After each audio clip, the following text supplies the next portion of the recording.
दोस्तों, अगर आप फॉरेक्स मार्केट में ट्रेड करते हो तो आपने कभी ना कभी फॉरेक्स फैक्ट्री के ऊपर सीपीआई और इंटरेस्ट रेट की न्यूज़ को तो देखा ही होगा, और आपने इसको सिर्फ एक न्यूज़ मान के इग्नोर कर दिया होगा, या फिर ज़्यादा से ज़्यादा आपने रिलीज होने के टाइम पे इसको एक न्यूज़ की तरह ट्रेड किया होगा और फिर इग्नोर कर दिया होगा। लेकिन दोस्तों, ये सीपीआई और इंटरेस्ट रेट का डेटा सिर्फ एक न्यूज़ नहीं है, बल्कि ये पूरे फॉरेक्स मार्केट का ट्रेंड पूरी तरह से बदल सकता है और उस ट्रेंड को काफ़ी लंबे समय के लिए कंटिन्यू भी कर सकता है। जैसे जुलाई 2024 के अंदर बैंक ऑफ जापान जैसे ये अनाउंस करता है कि यहाँ से वो लगातार इंटरेस्ट रेट बढ़ाने वाले हैं, तो यूएसडी जेपीवाई के अंदर हमें एक बड़ा डाउन ट्रेंड देखने के लिए मिलता है। इसी तरह से मार्च 2022 के अंदर जब यूएस फेड ये अनाउंस करता है कि यहाँ से हम लगातार अपने इंटरेस्ट रेट अब बढ़ाने वाले हैं, तो हमें गोल्ड के अंदर एक लगातार एक बड़ा डाउन ट्रेंड देखने के लिए मिलता है, राइट। तो ये तो मैंने दिखाया आपको वन डे टाइम फ्रेम पे ये इतने बड़े बड़े ट्रेंड फॉर्मेशन हुए सिर्फ एक सीपीआई और इंटरेस्ट रेट के डिसीजन की वजह से। जबकि अगर आप छोटे टाइम फ्रेम पे ट्रेड करोगे तो आप सोच सकते हो कि कितने महीनों तक आप सिर्फ एक इसी डेटा के बेस पे एक लंबे ट्रेंड को ट्रेड कर सकते हो, राइट। तो चलिए डिकोड करते हैं कि आखिरकार ये इन्फ्लेशन, इंटरेस्ट रेट, सीपीआई ये सब होता क्या है और ये किस तरह से पूरे फॉरेक्स मार्केट को इम्पैक्ट करता है। तो हम इस पूरे कॉन्सेप्ट को 3 स्टेप्स में समझेंगे। पहले हम समझेंगे इन्फ्लेशन, सीपीआई ये सब क्या होता है, फिर समझेंगे मॉनेटरी पॉलिसी और इंटरेस्ट रेट क्या होता है, फिर हम लाइव चार्ट्स के ऊपर बैक टेस्ट करेंगे कि ये सीपीआई इन्फ्लेशन का आखिर इम्पैक्ट कैसे होता है चार्ट्स के ऊपर, राइट। तो चलिए समझते हैं कि इन्फ्लेशन क्या होता है। इन्फ्लेशन का देखिए सिंपल मतलब ये होता है कि गुड्स और सर्विसेज के प्राइसेस बढ़ना, ठीक है। जैसे कोई चीज़ आज 100 रुपये की है और अगले साल वो 105 रुपये की हो जाती है, तो हम कहते हैं कि भाई 5% महंगाई बढ़ गई है। तो इन्फ्लेशन का सिंपल मतलब ये होता है, राइट। अब ये इन्फ्लेशन होता क्यों है, इसका रीज़न क्या होता है। देखिए इन्फ्लेशन के सिर्फ 2 रीज़न होते हैं, या तो डिमांड का बढ़ना या फिर सप्लाई का कम हो जाना, ठीक है। जब किसी चीज़ की डिमांड बहुत ज़्यादा हो, सप्लाई उतनी हो ना, तो उस चीज़ के प्राइसेस बढ़ जाते हैं। इसी तरह से किसी चीज़ की डिमांड में कोई फ़र्क नहीं आ रहा, लेकिन उसकी सप्लाई कम हो गई है तो भी उसके प्राइसेस बढ़ जाते हैं। जैसे मान लीजिए जो ऑयल प्रोड्यूसर कंट्रीज़ जो हैं जो ऑयल प्रोड्यूस करती हैं, वो अगर अपनी सप्लाई बंद कर दें, बाकी दुनिया में ऑयल की सप्लाई को थोड़ा कम कर दें, तो ऑटोमेटिकली ऑयल के जो प्राइसेस हैं, क्रूड ऑयल की बात हो रही है यहाँ पे, क्रूड ऑयल के प्राइसेस जो हैं ऑटोमेटिकली बढ़ जाएंगे। डिमांड आखिर उतनी ही है जितनी पहले थी, लेकिन सप्लाई कम हो गई है, इसीलिए उसके प्राइसेस बढ़ जाएंगे। और अब एक लोकल लेवल पे एक एग्जांपल दूं तो आपने देखा होगा कि हर साल, हर 1-2 साल में जो टमाटर और प्याज के दाम 200 रुपये किलो तक चले जाते हैं।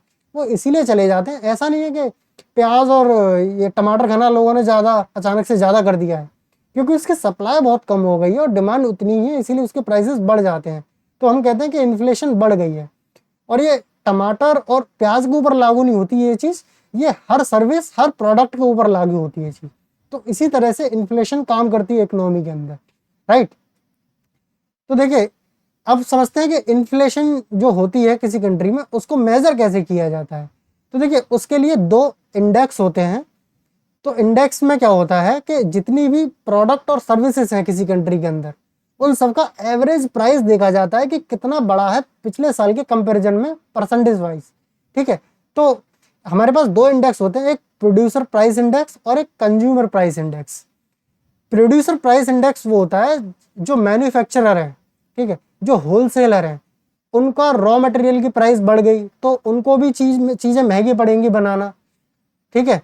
तो जो होलसेल इन्फ्लेशन जो बढ़ता है, जो मैन्युफैक्चरर वगैरह जो होते हैं, मेन सप्लायर जो होते हैं, उनके जो एवरेज प्राइस होती है रॉ मटेरियल की और भी जो चीज़ वो यूज़ कर रहे हैं प्रोडक्ट बनाने के लिए, उनका एक एवरेज निकाला जाता है और उसे एक इंडेक्स बना दिया जाता है, PPI, producer price index, right. तो एक ये डेटा आता है जिसके बेस पे हम बताते हैं कि भाई इन्फ्लेशन बढ़ रहा है, घट रहा है।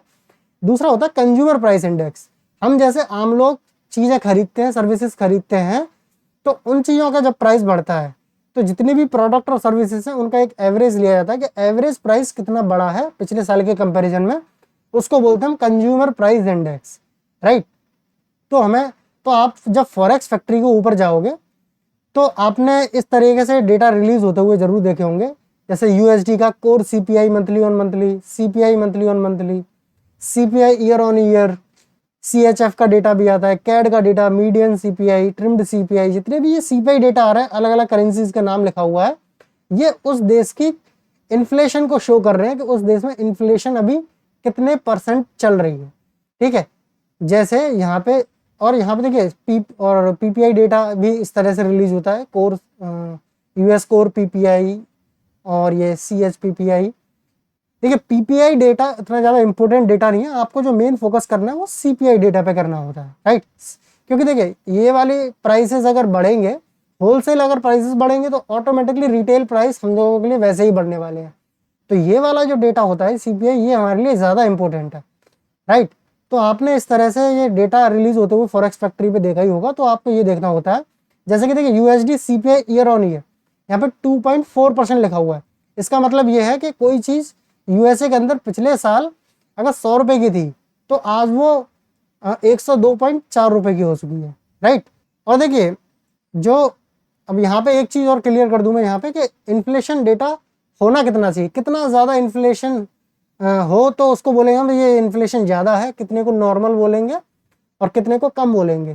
तो देखिए जितनी भी डेवलप्ड कंट्रीज़ हैं, ठीक है, जहाँ पे देखिए जितने भी डेटा दिख रहे हैं सारी डेवलप्ड कंट्रीज़ हैं, जैसे कि USA, Switzerland, Canada, Japan, Australia, New Zealand, Europe, ये सभी जो कंट्रीज हैं वो डेवलप्ड कंट्रीज हैं। और डेवलप्ड कंट्रीज का जो इन्फ्लेशन टारगेट होता है ईयर ऑन ईयर वो होता है 2%। 2% से ज़्यादा हमारा इन्फ्लेशन नहीं जाना चाहिए, ये टारगेट होता है डेवलप्ड कंट्रीज़ का।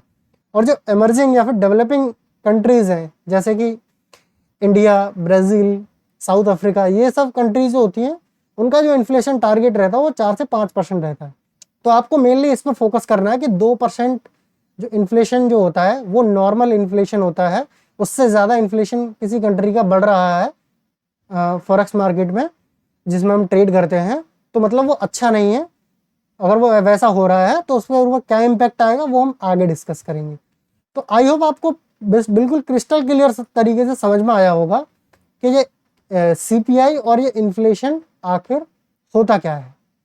ओके, तो चलिए अब समझते हैं कि इंटरेस्ट रेट क्या होता है और मॉनेटरी पॉलिसी क्या होती है।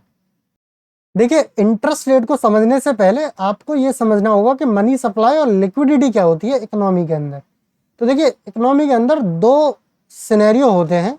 पहला ये कि देखिए जब बैंकों के जो इंटरेस्ट रेट है वो बहुत लो चल रहे हों, यानी कि जो होम लोन्स हैं, पर्सनल लोन्स हैं, बिजनेस लोन्स हैं, जितने तरीके के जो लोन होते हैं जो बैंक्स प्रोवाइड करती हैं, अगर उनके इंटरेस्ट रेट बहुत लो चलेंगे तो उससे क्या होगा, ज़्यादा से ज़्यादा लोग लोन लेंगे। कोई इन्वेस्ट करने के लिए लेगा, कोई अपने बिजनेस को ग्रो करने के लिए लेगा, और जो आम लोग हैं वो सामान खरीदने के लिए लोन्स लेंगे।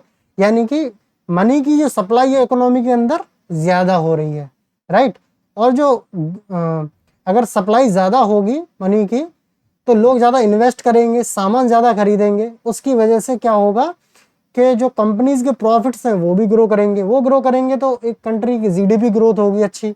तो इस सिचुएशन में इकोनॉमी फास्टर ग्रोथ करती है और जो मनी का सप्लाई होता है वो ज़्यादा होता है इकोनॉमी के अंदर। इसको बोलते हैं कि भाई इकोनॉमी के अंदर लिक्विडिटी ज़्यादा है, राइट। लेकिन इससे होगा क्या, धीमे धीमे क्या होता है, प्रोडक्ट और सर्विसेज की डिमांड बढ़ने लगती है और उनके प्राइसेस बढ़ने लगते हैं, जिसकी वजह से इन्फ्लेशन हाई हो जाता है। अब इन्फ्लेशन का एक लिमिट से ज़्यादा होना इकोनॉमी के लिए ख़राब होता है, क्योंकि देखिए आज कोई चीज़ 100 रुपये की है और अगले साल वो 105 रुपये की हो जाती है, तो आपकी परचेजिंग पावर घट गई उसको खरीदने की, क्योंकि जो चीज़ 100 रुपये में आपको मिल रही थी वो उसके लिए 5 रुपये ज़्यादा आपको देने पड़ रहे हैं, तो आपकी परचेजिंग पावर कम हो गई, राइट। तो ये इकोनॉमी के लिए ख़राब चीज़ होती है। तो एक सिचुएशन ये होती है, तो जब इन्फ्लेशन बढ़ जाती है तो फिर उसको कंट्रोल करना पड़ता है, राइट। तो एक सिचुएशन ये होती है जब इसको बोलते हैं कि भाई इकोनॉमी के अंदर हाई लिक्विडिटी है, मनी सप्लाई ज़्यादा है। इसका जस्ट अपोजिट होता है लो लिक्विडिटी सिनेरियो। जब देखिए बैंकों के लोन्स वगैरह महंगे चल रहे होते हैं, ठीक है, इंटरेस्ट रेट हाई चल रही होता है, कोई भी उस समय पे लोन लेना पसंद नहीं करता, ना कोई पर्सनल लोन, ना होम लोन, और जो लोग सामान खरीदते हैं ईएमआईज के ऊपर, वो भी लोग कम कर देते हैं खरीदना। उसकी वजह से कंपनियों के प्रॉफिट ड्रॉप होने लगते हैं, इकोनॉमी स्लो हो जाती है। तो हम इस सिचुएशन को बोलेंगे कि भाई लिक्विडिटी लो है इकोनॉमी के अंदर, और इस सिचुएशन में ऑटोमेटिकली इन्फ्लेशन कम हो जाता है क्योंकि डिमांड है ही नहीं, राइट। तो ये दो सिचुएशन होती है, मनी सप्लाई या फिर लिक्विडिटी के लिए। तो देखिए, जैसा कि हमने समझा कि किसी कंट्री के अंदर जब जीडीपी ग्रोथ रेट अच्छी चल रही हो और इकोनॉमी के अंदर लिक्विडिटी या फिर मनी सप्लाई अच्छी चल रही हो, तो धीमे धीमे प्रोडक्ट और सर्विसेज की डिमांड बढ़ने लगती है, जिसकी वजह से इन्फ्लेशन ज़्यादा हाई होने लगता है। जब ये इन्फ्लेशन एक लिमिट से ज़्यादा निकल जाता है तो ये इकोनॉमी के लिए खराब होता है। तो इसलिए हमेशा इकोनॉमी के अंदर जीडीपी ग्रोथ रेट और इन्फ्लेशन का एक बैलेंस बना के हमेशा चलना पड़ता है। और ये बैलेंस बनाने का काम जिसका होता है किसी कंट्री के अंदर, वो होता है उस देश के सेंट्रल बैंक का। तो सेंट्रल बैंक इस बैलेंस को बनाने के लिए मॉनेटरी पॉलिसी बनाती है। इस मॉनेटरी पॉलिसी के अंदर सेंट्रल बैंक के पास कुछ टूल्स होते हैं जिनका यूज करके वो इस बैलेंस को बनाए रखती है। वो टूल्स कौन से हैं? Interest rate, reserve requirement, open market operation. ये तीन सबसे मेन टूल होते हैं जिसके द्वारा ये काम किया जाता है। रिजर्व रिक्वायरमेंट और ओपन मार्केट ऑपरेशन ज़्यादा हमारे काम की चीज़ें नहीं है, इसलिए हम सिर्फ फोकस करेंगे इंटरेस्ट रेट के ऊपर, राइट। तो देखिए, इंटरेस्ट रेट क्या होता है उसको समझते हैं। देखिए, इसको समझने से पहले आपको ये समझना होगा, देखिए बैंक दो टाइप की होती है किसी कंट्री के अंदर। एक होती है वहाँ की सेंट्रल बैंक और दूसरी होती है वहाँ की डोमेस्टिक बैंक्स। जैसे हमारे देश की सेंट्रल बैंक कौन सी है? RBI, reserve bank of India. और डोमेस्टिक बैंक्स कौन सी है हमारे यहाँ पे? SBI, Punjab national bank, Canara bank, ये सब डोमेस्टिक बैंक्स हैं, राइट। तो देखिए, हम जो लोन वगैरह लेते हैं, जो सर्विसेज लेते हैं, वो लेते हैं हमेशा डोमेस्टिक बैंक के थ्रू। लोन वगैरह लेना हो या फिर डिपॉजिट करना हो, वो हम डोमेस्टिक बैंक के अंदर करते हैं। डोमेस्टिक बैंक काम कैसे करती है? हम उसमें पैसा डिपॉजिट करते हैं, एफडी कराते हैं, सेविंग बैंक में डालते हैं, उसको हम बहुत कम इंटरेस्ट रेट पे डिपॉजिट करते हैं। जो हमारा डिपॉजिट है उसको वो आगे अपने दूसरे कस्टमर्स को लोन के रूप में बांट देती है बैंक, और वहां से उनसे ज़्यादा इंटरेस्ट रेट चार्ज करती है। हमसे लिया 5% पे, वहां दे दिया 7% पे, तो 2% उसको प्रॉफिट हो गया, राइट। एक तरीका ये होता है किसी बैंक के पास पैसे कमाने का। दूसरा बैंक के पास पैसा कहाँ से आता है लोन में बांटने के लिए? वो आता है वहाँ के सेंट्रल बैंक से। सेंट्रल बैंक से पैसा उधार लेती है डोमेस्टिक बैंक्स, आगे उसको देती है कस्टमर्स को। तो जो सेंट्रल बैंक से लेती है वो कम इंटरेस्ट रेट पे लेती है, आगे ज़्यादा इंटरेस्ट रेट पे देती है उसको, और वहाँ से प्रॉफिट बनाती है। तो जो इंटरेस्ट रेट की जिस बारे में हम बात कर रहे हैं, फॉरेक्स मार्केट में ये डेटा आता है आपके सामने, वो ये वाला इंटरेस्ट रेट होता है जो सेंट्रल बैंक उस कंट्री की डोमेस्टिक बैंक्स को चार्ज करती है जब वो उनको पैसे लोन पे देती है, राइट। तो ये वाला इंटरेस्ट रेट जो होता है वो हमारे लिए मेन होता है, क्योंकि जब ये इंटरेस्ट रेट बढ़ता है तो ऑटोमेटिकली ये वाला इंटरेस्ट रेट भी ऑटोमेटिकली वहां पे बढ़ जाता है, ओके। तो देखिए, जो भी ये सेंट्रल बैंक जो इंटरेस्ट रेट लगाती है उसको या तो पॉलिसी रेट बोलते हैं या इंटरेस्ट रेट बोलते हैं। तो देखिए, अलग अलग कंट्री में इसको अलग अलग नाम से जाना जाता है। जैसे कि हमारे देश में क्या बोलते हैं? रेपो रेट बोलते हैं। जो रिजर्व बैंक ऑफ इंडिया दूसरी बैंकों पे लगाती है पैसा उधार देने के लिए, उसको बोलते हैं हमारे यहाँ पे रेपो रेट। यूएस में बोला जाता है फेडरल फंड रेट, ऑस्ट्रेलिया में बोला जाता है कैश रेट, न्यूजीलैंड में ऑफिशियल कैश रेट, कनाडा में ओवरनाइट रेट, और यूरोप में मेन रीफाइनेंसिंग रेट, जापान में bank of Japan policy rate. तो इस तरह से कुछ आपको फॉरेक्स फैक्ट्री पर भी ये डेटा न्यूज़ के रूप में आपको दिखता होगा, आपने देखा भी होगा, ओके। लेकिन इन सभी चीज़ों का मतलब सिर्फ एक है, वहाँ की सेंट्रल बैंक जो इंटरेस्ट रेट लगाती है वहाँ की डोमेस्टिक बैंक्स के ऊपर। आई होप आपको समझ में आया होगा कि इंटरेस्ट रेट होता क्या है। तो चलिए फटाफट से अब ये समझते हैं कि इन्फ्लेशन और इंटरेस्ट रेट का किस तरह से कोरिलेशन काम करता है मार्केट के अंदर, राइट। तो देखिए, जैसा कि मैंने बताया था कि जब मार्केट में लिक्विडिटी ज़्यादा हो, इंटरेस्ट रेट लो चल रहे हो, ग्रोथ अच्छी चल रही हो, तो धीमे धीमे डिमांड बढ़ने लगती है, जिसकी वजह से इन्फ्लेशन बढ़ जाता है। अब मान लीजिए इन्फ्लेशन एक लिमिट से ऊपर हो गया, तो सेंट्रल बैंक क्या करेगी? जस्ट इसका अपोजिट करना स्टार्ट कर देगी, लिक्विडिटी को मार्केट से खींचना स्टार्ट कर देगी। ये कैसे होता है पूरा प्रोसेस? तो देखिए, सबसे पहले वहाँ की जो सेंट्रल बैंक है वो इंटरेस्ट रेट अपने बढ़ाना स्टार्ट कर देगी। जैसे ही इंटरेस्ट रेट बढ़ाएगी तो आपके जो लोन्स वगैरह वो सारे महंगे हो जाएंगे। लोन महंगे की वजह से लोग सामान जो ईएमआईज और लोन्स पे ले रहे थे वो लेना कम कर देंगे, यानी कि वहाँ से डिमांड कम हो जाएगी। और जो बिजनेस है, इंस्टीट्यूशंस है, वो भी लोन लेना कम कर देंगे और अपने बिजनेस में इन्वेस्ट करना कम कर देंगे।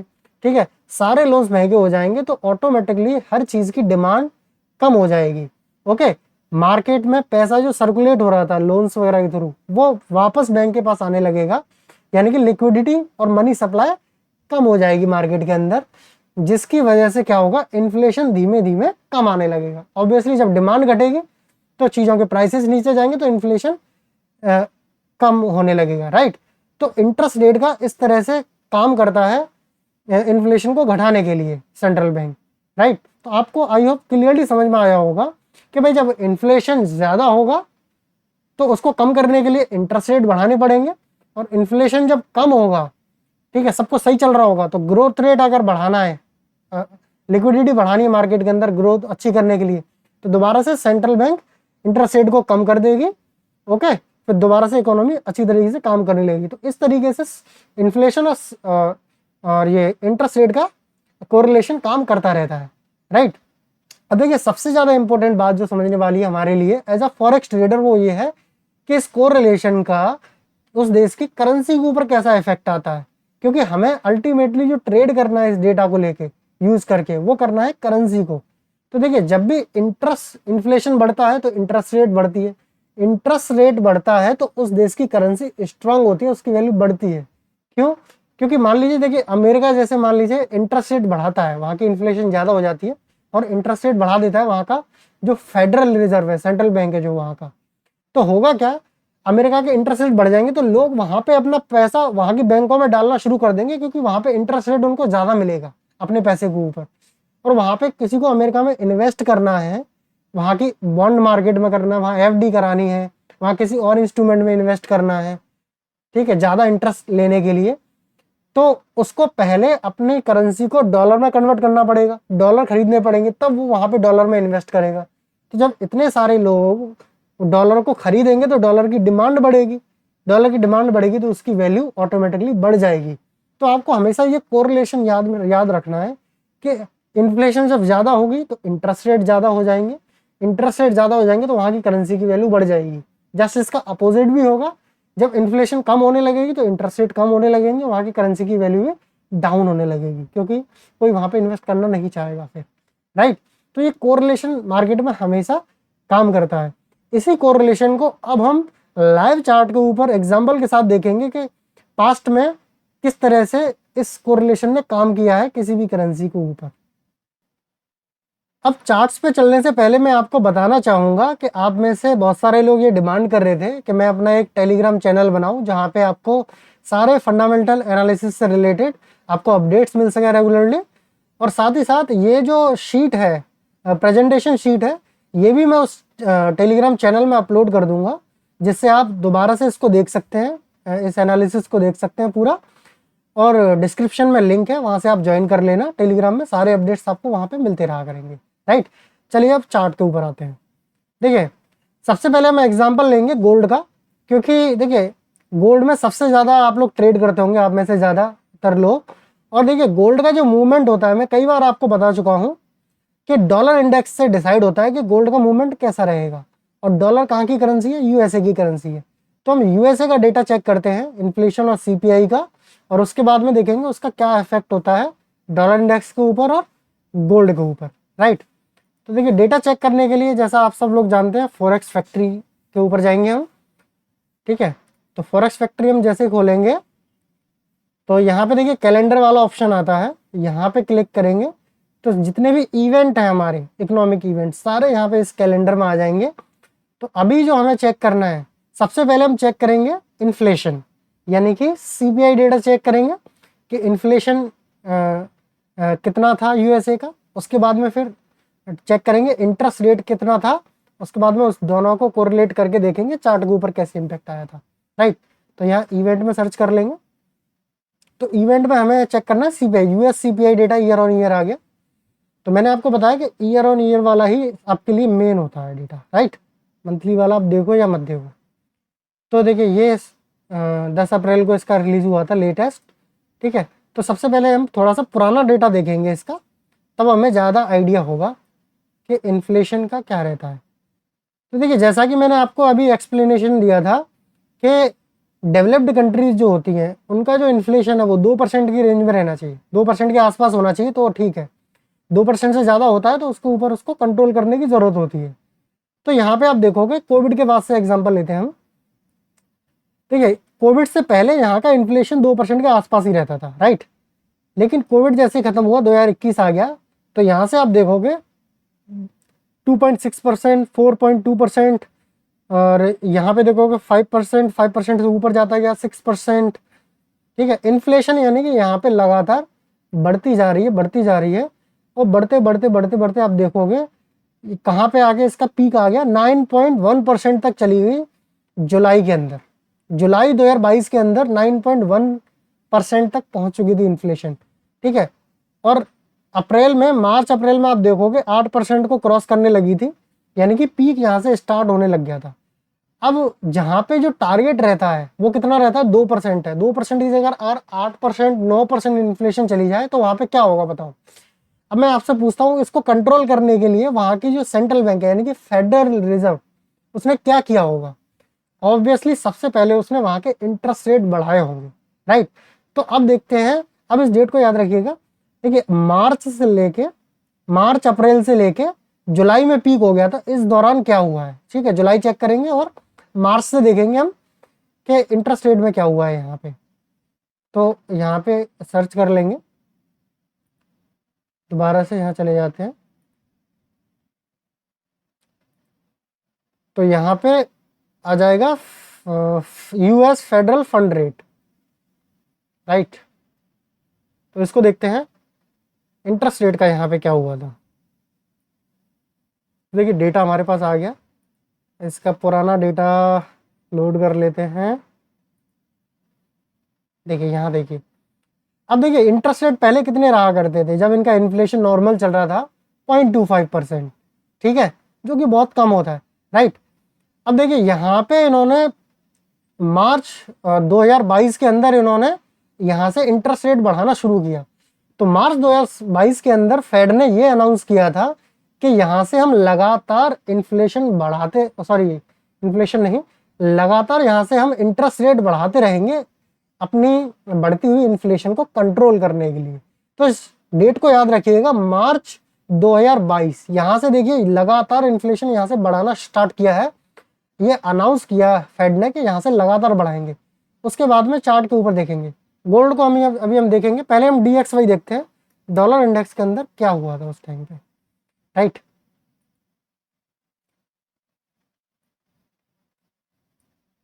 अब देखिए यहाँ पे आ गए हम 2022 के अंदर। ठीक है, अब मार्च 2022 यहाँ पे कहाँ दिख रहा है आपको, ये देखो आप, यहाँ पे दिख रहा है आपको क्लियरली, मार्च 2022 ये आ गया हमारा, राइट। मार्च 2022 यहाँ से स्टार्ट होता है हमारा। यहाँ पे कहीं फेड ये अनाउंस करता है कि भाई हम लगातार यहाँ से इंटरेस्ट रेट बढ़ाएंगे।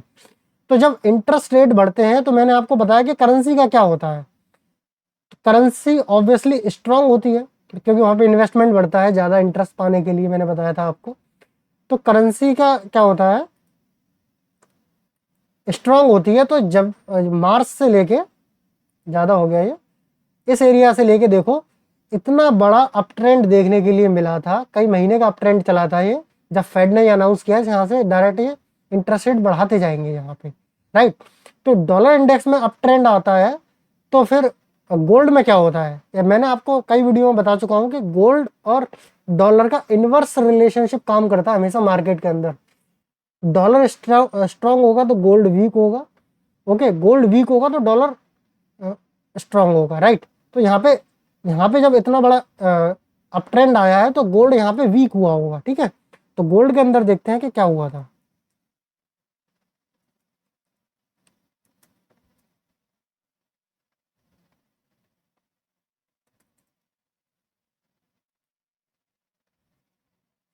गोल्ड में जाएंगे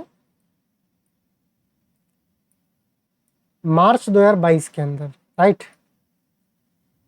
अब देखिए मार्च 2022 ये यहाँ पे आ गया, मार्च 2022। मार्च के अंदर आपने देखा कि डॉलर स्ट्रांग हुआ था, अप ट्रेंड आया था, और ये इन्वर्सली काम करता है, यानी कि यहाँ पे एक बड़ा डाउन ट्रेंड देखने के लिए मिला था लंबा हमें गोल्ड के अंदर। ठीक है, अब सोचो कि यहाँ पे कितने महीने तक इस ट्रेंड का फायदा उठा के आप बढ़िया बढ़िया यहाँ पे ट्रेड कर सकते थे, कितना प्रॉफिट बना सकते थे आप सिर्फ एक डेटा की वजह से, राइट। तो ये एक एग्जांपल था डॉलर का और गोल्ड का। अब देखिए जैसा कि गोल्ड नीचे गया है और पेयर्स में भी इफेक्ट आया होगा इसका, मैंने जैसे कि एक वीडियो बना रखी है, उसको आप जरूर देखिएगा। डॉलर डॉलर इंडेक्स की वजह से किस तरह से पूरा फॉरेक्स मार्केट ड्राइव होता है। स्क्रीन पे आपको वीडियो दिख रही होगी, उसको जरूर देखिएगा, उससे सारा फंडा क्लियर हो जाएगा कि डॉलर इंडेक्स कैसे पूरी फॉरेक्स मार्केट को ड्राइव करता है, राइट। अब एक एग्जांपल और ले लेते हैं हम जेपीवाई का, ठीक है, जापान का। अब देखिए ये जो डेट, अगर किसी को ये फॉरेक्स फैक्ट्री को यूज करना नहीं आता तो मैं इसके ऊपर एक कंप्लीट वीडियो ले आऊंगा आपके लिए, जहाँ पे मैं कंप्लीट आपको ट्यूटोरियल दे दूंगा इसका कि कैसे आपको इफेक्टिवली इस वेबसाइट का यूज करना है। इसके लिए आपको करना क्या है, सिंपली कमेंट में लिखना है फॉरेक्स फैक्ट्री ट्यूटोरियल, राइट। इतना लिखेंगे तो मैं समझ जाऊंगा आपको इसकी नीड है, तब मैं इसके ऊपर कंप्लीट डिटेल वीडियो बना दूंगा, राइट। अब यहाँ पे हमें सर्च करना पड़ेगा जेपीवाई के लिए, ठीक है। जेपीवाई का हम क्या देखने वाले हैं, पहले इन्फ्लेशन देखेंगे, फिर हम उसका इंटरेस्ट रेट देखेंगे, फिर चार्ट देखेंगे, राइट। तो यहाँ पे हमने ये खोल लेते हैं, जापान का नेशनल सीपीआई डेटा आ गया ये, ठीक है। देखिए कभी कभी आपको कोर सीपीआई दिखेगा, कभी कभी सिंपल सीपीआई दिखेगा। इसमें सिंपल सा डिफरेंस ये है कि कोर सीपीआई में जो फूड और एनर्जी का इन्फ्लेशन है, जो जिनके प्राइस बहुत ज़्यादा वॉलेटाइल होते हैं, वो चीज़ें इसमें इंक्लूड नहीं करी होती हैं, उसको कोर सीपीआई बोलते हैं, ठीक है। ज़्यादा डिफरेंस नहीं है, कुछ प्रोडक्ट्स को बस उस लिस्ट से हटा देते हैं, राइट। तो कोई फर्क नहीं पड़ेगा उससे, एक ही बात है। तो चलिए इसका देख लेते हैं कि इसमें क्या हुआ था। तो देखिए इसमें भी आप देखोगे तो यहाँ का जो इन्फ्लेशन है, ठीक है, वो बहुत ज़्यादा कम हुआ करता था जापान का, राइट, बहुत कम, ठीक है। यहाँ से आप देखोगे 2022 में ये पहली बार बढ़ना स्टार्ट हुआ इन्फ्लेशन यहाँ का, ठीक है। तो यहाँ पे बढ़ता गया और यहाँ पे आप लगातार देख रहे हो कि कई महीनों तक ये 2% से ऊपर इनका मेंटेन्ड है, राइट। यहाँ पे लगातार इन्फ्लेशन इनका बढ़ रहा था और 2%, 3%, 2% से ज़्यादा ही इनका मेंटेन्ड है, जबकि यहाँ पे पहले या तो नेगेटिव में रहता था इन्फ्लेशन या फिर बहुत कम रहता था, राइट। तो अब देखते हैं कि इंटरेस्ट रेट का इस दौरान क्या हुआ था, राइट। तो इंटरेस्ट रेट को देख लेते हैं फटाफट से, तब आपको बिल्कुल पिक्चर क्लियर हो जाएगी कि ये कैसे काम करता है। तो बैंक ऑफ जापान का पॉलिसी रेट खोल लिया हम लोगों ने, राइट। तो यहाँ पे देखेंगे क्या हुआ है। अब देखो यहाँ से आप देखोगे लगातार बैंक का जो बैंक ऑफ जापान है उसका इंटरेस्ट रेट माइनस में होता था, यहाँ पे पॉजिटिव में भी नहीं था, माइनस में था, ठीक है। यहाँ पे लगातार माइनस में। अब यहाँ पे आप देखोगे कुछ अलग होना स्टार्ट होता है, माइनस इंटरेस्ट रेट पहली बार यहाँ पॉजिटिव में आ जाए, ठीक है, क्योंकि इन्फ्लेशन उनका काफ़ी अच्छा खासा बढ़ने लग गया था। अब यहाँ पे पहली बार कुछ अलग होता है जुलाई 2024 के अंदर। जुलाई 2024 के अंदर बैंक ऑफ जापान ये अनाउंस करता है कि भाई हमारा इन्फ्लेशन अब 2% से अच्छा खासा ऊपर रहने लग गया है, तो अब यहाँ से हम लगातार इंटरेस्ट रेट बढ़ाने वाले हैं। तो पहले 0.25 किया, फिर 0.5 किया, ठीक है, और अभी भी आगे स्कोप है कि और वो बढ़ा सकते हैं, राइट। तो देखिए इसको याद रखिएगा, जुलाई 2024 के अंदर पहली बार ये अनाउंस किया गया था, राइट। तो इस दौरान यूएसडी जेपीवाई में क्या हुआ था वो देखेंगे। तो जैसा कि मैं फिर से रिपीट कर देता हूँ कि जब किसी कंट्री के इंटरेस्ट रेट बढ़ते हैं तो वहाँ की करेंसी स्ट्रांग होती है, ओके। यूएसडी जेपीवाई के अंदर जब जेपीवाई स्ट्रांग होगा, जैपनीज येन स्ट्रांग होगा, ठीक है, इसका मतलब ये है यूएसडी जेपीवाई नीचे जाएगा। ये आई थिंक आपको पता ही होगा, यूएसडी जेपीवाई के नीचे जाने का मतलब ये है कि डॉलर वीक हो रहा है और जैपनीज येन स्ट्रांग हो रहा है, राइट। तो देखिए अब हम देखते हैं कि जुलाई 2024 के अंदर जब ये अनाउंसमेंट हुआ कि भाई लगातार हम इंटरेस्ट रेट बढ़ाएंगे यहाँ से, तो क्या हुआ है यहाँ पे जुलाई 2024 देखिए यहाँ पे कहीं मिलेगा आपको। तो यहाँ से आप लगातार देख सकते हो एक बहुत बड़ा डाउन ट्रेंड देखने के लिए मिला था यूएसडी जेपीवाई के अंदर इस डिसीजन की वजह से। तो आप देख सकते हो कितने बड़े बड़े यहाँ पे मूव आते हैं केवल इंटरेस्ट रेट और सीपीआई के डिसीजन की वजह से, ओके, तो इसको इग्नोर नहीं करना है आपको, आप लोगों को इसको यूज़ करना है, स्मार्टली यूज़ करना है। ओके, बाकी आप मेरे साथ प्रैक्टिस करते रहिए, टेलीग्राम में जुड़ जाइए, वहाँ पे मैं आपको इसके अपडेट्स देता रहूँगा कि क्या होने वाला है फंडामेंटल एनालिसिस के अंदर, न्यूज़ का कैसा इम्पैक्ट रहेगा, कैसा नहीं रहेगा, पूरा वहाँ पे डिटेल एक्सप्लेनेशन आपको मिलता रहेगा। ओके, आई होप आपको मजा आया होगा इस वीडियो में और आपको क्लैरिटी मिली होगी कि आखिर इंटरेस्ट रेट और सीपीआई का कैसे इम्पैक्ट होता है फॉरेक्स मार्केट के ऊपर। फिर भी अगर कोई डाउट रह गया हो तो कमेंट्स में लिखिएगा, उसका रिप्लाई मैं ज़रूर दूंगा। बाकी हम ऐसे ही फॉरेक्स मार्केट को डीकोड करते रहेंगे। तब तक के लिए देखते रहिए डी कोडिंग फॉरेक्स हिंदी।